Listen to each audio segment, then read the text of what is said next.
होली ग्रेल है, हम इतनी देर से सुन रहे हैं that Indians are the best minds, हम वर्ल्ड भर जाके सब टेक्नोलॉजिकल कंपनीज के अंदर हाईएस्ट पोस्ट पे पहुंच जाते हैं, बट हमारा अपना होम ग्रोन फाइटर जेट नहीं, इंजन नहीं बन पाता है। और ये एक सिने क्वा नॉन है। आप जब फोन पे बात कर रहे थे, मैं ऐड कर दूं कॉन्वर्सेशन के अंदर, कि आप कह रहे थे कि चंद देशों ने ही किया, मेरे ख्याल से 4 देशों ने ही सिर्फ ये किया है। तो with everything in our favour, पहले सर अगर मैं आपसे पूछना चाहूं कि हम क्यों नहीं अभी तक अचीव कर पा रहे 89 से, अगर हम लगे हो, सैटेलाइट तो हम पहुंचा रहे हैं, सैटेलाइट चीपेस्ट भी दे रहे हैं। एलॉन मस्क बोलता है कि एक सरकारी कंट्रोल्ड कंपनी compete इतने चीप रेट्स पे कर पा रही है, क्योंकि cheapness is important along with accuracy to multiply it। तो सर ये जेट इंजन क्यों नहीं बन पा रहा? ऐसा क्या इसमें रीजन आ गया है कि ये अभी तक नहीं बना है? See, your wish is my command. A lot of you have been telling me that I need to start an English YouTube channel. As you see me on national television doing debates in English, I write in English, but important issues, some of you would be more comfortable to hear videos in English. So at least twice a week on my new English channel, either with a guest or conversation, or once a week covering the important issues, I would be posting on this channel in the original English audio. I may also put certain AI videos in English with translation so that you can get that experience also. So please shower your love there, your support there, and join this English YouTube channel. Thank you so much. Jet engine सबसे complex चीज है, ये even rocket से भी बनाने से भी complex है जेट इंजन फाइटर। अब ऐसा क्यों है? जो इंजन है एक जेट इंजन का, उसके अंदर हजारों कंपोनेंट्स कंटिन्यूसली काम कर रहे हैं अगेंस्ट ऑल एक्सट्रीम्स। सी रॉकेट में क्या है, यू फायर, वो उसके अंदर जितना भी उसका चार्ज है वो फायर करेगा, रॉकेट ऊपर चल जाएगा, उसके बाद उसका नेक्स्ट स्टेज के लिए नेक्स्ट रॉकेट है वो फायर करेगा, उसका काम खत्म। Aircraft engine, specially fighter jet engine में जो सेंटर है टरबाइन, उसके अंदर 1000 से 1500 डिग्री सेंटीग्रेड टेम्परेचर है, वो 20 से 25,000 रोटेशंस पर मिनट घूम रहा है। उसके अंदर इतना स्ट्रेस है of gravitational pull, temperature variations, air intake मतलब सही से आ रही है नहीं आ रही है उसमें, और उसको एक्सट्रीम्स में उसकी जो रीहीट है उसको इतनी ज़्यादा उस पर मेटल पे प्रेशर पड़ता है, और उसी के अंदर से सारी टैपिंग ली जाती है इंजन से ही, चाहे वो आपकी ऑक्सीजन के लिए हो, चाहे वो हाइड्रोलिक्स के लिए हो, चाहे वो एयर कंडीशनिंग के लिए हो, चाहे वो न्यूमेटिक्स के लिए हो। सो दैट्स हाउ बेसिकली, और इंजन के ऊपर ही जहाज का डिज़ाइन होता है। इट इज़ पहले इंजन डिसाइड होता है, उसकी जो बॉडी और जो बनता है वो उस इंजन के हिसाब से बनता है। तो इसीलिए भारत ने जब एलसीए शुरू में डिसाइड किया था, तो 1989 में जीटीआरई है, एक डीआरडीओ की ऑर्गेनाइजेशन है, तो उन्होंने बोला था कि हम ये इंजन बना देंगे, और उसका नाम कावेरी रखा था। बहुत काम चला, बट इसके 4-5 कारण हैं कि वो इंजन क्यों सक्सीड नहीं हुआ। इस जहाज की उस टाइम पे जब उन्होंने बोला था, तो उन्होंने बोला था कि हम 90 किलो न्यूटन, एक पावर होती है टेक्निकल टर्म में, उतनी पावर हमारे को मिनिमम चाहिए थी, 90 किलो न्यूटन्स जो उस इंजन को ले चाहिए। बट जो जीटीआरई ने फाइनली प्रोड्यूस किया वो 70 से 72 ही थी, तो that was not good enough for LCA at that stage.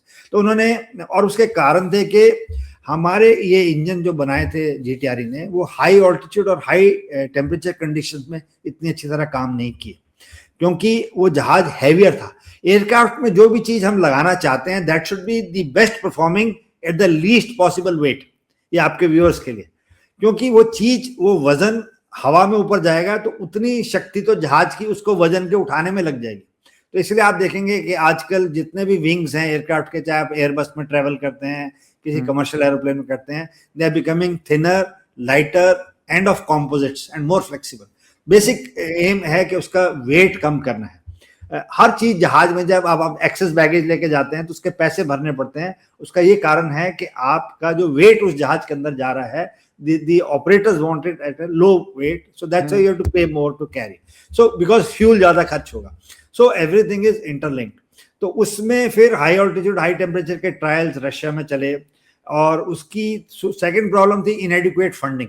अब इंजन के लिए बहुत पैसा खर्च होता है और 20 से 30 साल लगते हैं इंडिजिनस जिस कंट्री ने भी बनाया, चाहे फ्रांस, यूके। सर फ्रांस और यूके कैसे बना गए? और वो उन्होंने 1940 से वर्ल्ड वॉर से स्टार्ट किए, उनके इंजन तब से बन रहे हैं, रोल्स रॉयस के, इनके। सो उस टाइम पे they had a necessity for war, तो they started manufacturing engines from that, and Russia also during cold war was manufacturing engines for the fighters. Sir China की क्या सिचुएशन है इस पे sir? China has reverse engineer these engines. So they could not themselves make. The Chinese also could not manufacture engines because again West did not share the technology of engine manufacturing with them. So this is in short the answer to your question. दूसरा funding भी सरकार ने adequate नहीं दी थी इस project के लिए. तो फाइनली क्या हुआ, 2008 में भारत ने ये निर्णय लिया कि हम तेजस जो बनाएंगे वो बिना कावेरी इंजन के बनाएंगे. तो अब आप देखिए 80 से लेके और 2008-9 तक हम उसी में ट्राई करते रहे और वो उतना टाइम वेस्ट हो गया हमारा. अब हमने बोला कौन सा इंजन लेना, तो उस टाइम निर्णय लिया गया कि हम जी का इंजन लगाएंगे, जो मेरी समझ में सही निर्णय नहीं था. क्योंकि not only Tejas normal, Tejas mark 1, mark alpha, mark 2, एमका, Ted BF, सब में हमने बोला कि हम जी के इंजन लगाएंगे. You can not put all the eggs in the same basket. तो अब भारत ने सारे डिजाइन उस जी इंजन के हिसाब से कर दिया है. अब अमेरिका वो इंजन टाइमली हमारे को नहीं दे रहा है. तो इन सिंपल लैंग्वेज ये अभी प्रॉब्लम. अब नेक्स्ट है, अब where are we, last question sir, where are we placed on this jet engine now? See अभी 3 कंपनीज हैं आपके व्यूअर्स के लिए which showed, because India is the biggest market today. So हर कंट्री चाहता है, एंड यूके इटसेल्फ अभी काफी टर्मोइल है उनकी इकोनॉमिक, एंड उन्होंने एफटीए भी साइन किया था. अगर आपको याद हो तो उनके प्रधानमंत्री भी भारत आए और सारी डील्स वगैरह साइन हुई. और रोल्स रॉयस के जो सीईओ हैं वो भारत आए थे फरवरी में इस साल. उन्होंने बहुत ऑफर किया, बट मेरी समझ से उनका जो इंजन का जो ट्रांसफर ऑफ टेक्नोलॉजी और वो है, वो टाइमलाइंस हमें सूट नहीं करी.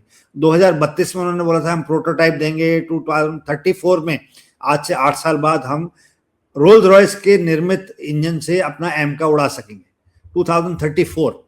अब अदर साइड जो साफरान है अंडरस्टूड, तो साफरान ने बोला कि हम आपको 110 से 130 किलो न्यूटन का इंजन देंगे, जो कि हम जीटीआरई के साथ कोलैबोरेट करेंगे, जो कि भारत में निर्मित होगा, जो कि M88 नहीं होगा. ये आप सबसे की जो है आपके क्वेश्चन का उत्तर बहुत कम लोग बता पाएंगे. साफरान ने बोला है कि हम जो GE 414 इंजन है जिसके अराउंड एम का बनाएंगे, हम उसी साइज का आपको, उसी कॉन्फ़िगरेशन का आपको इंजन बना के भारत में ही देंगे. अब भारत को सूट करता है क्योंकि हमारा जो डिजाइन है उसमें हमारे जो 4-5 साल लगेंगे वो वेस्ट नहीं होंगे. तो this is in simple terms. और उन्होंने बोला कि हम ये आज आप ही की संस्था, जो सरकारी संस्था जीटीआरई उसका है, एंड जो इसका हॉट सेक्शन होता है एयरक्राफ्ट का, उसका नो हाउ कोई नहीं शेयर करता. इसके अंदर क्रिस्टल्स होते हैं, इसके अंदर मेटल्स होते हैं, इसके अंदर प्रिंटर्स होते हैं 3D, इसके अंदर टेस्ट बेड्स होते हैं, ये कोई शेयर नहीं करता. तो भारत अब इन चीजों पे भी खुद काम कर रहा है. और भारत में अभी मैं पढ़ रहा था कि 15 अगस्त को भारत प्रधानमंत्री ये शायद अनाउंस करना चाहते हैं, इसीलिए ये प्रपोजल सीसीएस के पास बहुत तेजी से रखा गया है. और भारत को उन्होंने बोला कि आप एकदम हमें इतने पैसे भी मत दीजिए. साफरान ने बोला हम आपसे 10 साल में ये पैसे ले लेंगे तोड़ के. तो एक जगह मैं पढ़ रहा था 25 से 30 हजार करोड़ है, कहीं मैं पढ़ रहा था 60 हजार करोड़ के करीब है, but all the same. Video को 5 सेकंड के लिए इसलिए पॉज किया क्योंकि मेरी आपसे रिक्वेस्ट है कि अगर आपको पसंद आए तो आप इस वीडियो को लाइक और चैनल को सब्सक्राइब कर लीजिए. इफ यू हैव टू पे this money in 10 years time, which is quite good, and Bharat की अपनी स्पेसिफिकेशन के हिसाब से, अपनी रिक्वायरमेंट के हिसाब से अगर साफरान मिलके बना रहा है तो ये एक वेलकम स्टेप है.